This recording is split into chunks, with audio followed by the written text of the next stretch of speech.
नवाबशाह में वकीलन पारां ज़ियाउल हुसैन लंजार जे घर पर फायरिंग करण खेसि धमकियूं ॾियण खिलाफ़ अदालती कार्रवाई जो बाइकाट करे एहतजाज कयो वियो। डिस्ट्रिक्ट बार शहीद बेनज़ीराबाद जे वकीलनि पारां अदालती कार्रवाई जो बाइकाट करे गुलाम शबीर ज़रदारी, अली रज़ा चन्ना ऐं ॿियनि जी अॻवानी में नवाबशाह प्रेस क्लब ॿाहिरां कोर्ट साड़े एहतजाजी मुज़ाहिरो कंदे सख़्त नारेबाज़ी कई। उन मौक़े ते वकीलनि मीडिया सां ॻाल्हाईंदे चयो त सिंध बार काउंसिल जे मेंबर ज़ियाउल हुसैन लंजार जे घर ते हमिलो करे मोतमार धमकियूं ॾियण जी सख़्त लफ़्ज़नि में मज़म्मत कयूं था। उन्हनि चयो त नवाबशाह पुलिस 5 जवाबदारनि खे गिरफ़्तार कयो आहे, जॾहिं त 2 ॿिया जवाबदार गिरफ़्तार न थी सघिया आहिनि। मुतालबो कयो था त ज़ियाउल हुसैन लंजार ते हमिलो कंदड़ जवाबदारनि ख़िलाफ़ कार्रवाई करे सख़्त खां सख़्त सज़ा ॾिनी वञे। हिकिड़ो ॾुखोईंदड़ ऐं अफ़सोसनाक वाक़ियो पेश आयो जंहिंमें ज़ियाउल हुसैन लंजार साहब जे घर ते हमिलो थियो आहे, फायरिंग थी आहे ऐं दहशतगर्दी थी आहे ऐं असां सभु वकील जेको आहे सिंध जा सभु सराय पे एहतजाज आहियूं ऐं असां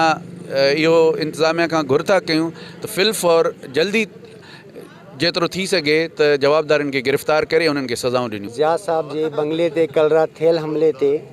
उन जे सिलसिले में असां एहतजाज कयो आहे ऐं असां उन जे थियल हमले जी सख़्त अल्फाज़ में मज़म्मत था कयूं ऐं जेके असल जवाबदार अञा ताईं गिरफ़्तार न थिया आहिनि, अगरि उहे गिरफ़्तार न थिया असां पंहिंजो एहतजाज जो दायराकार सॼे मुल्क ताईं वधाईंदासीं। लंजार साहब जे घर जे मथां जेको हमिलो थियो आहे असां उनजी पुरज़ोर मज़म्मत कयूं था ऐं असां रियासत खां जेको आहे सो इहो मुतालबो कयूं था त जेके बि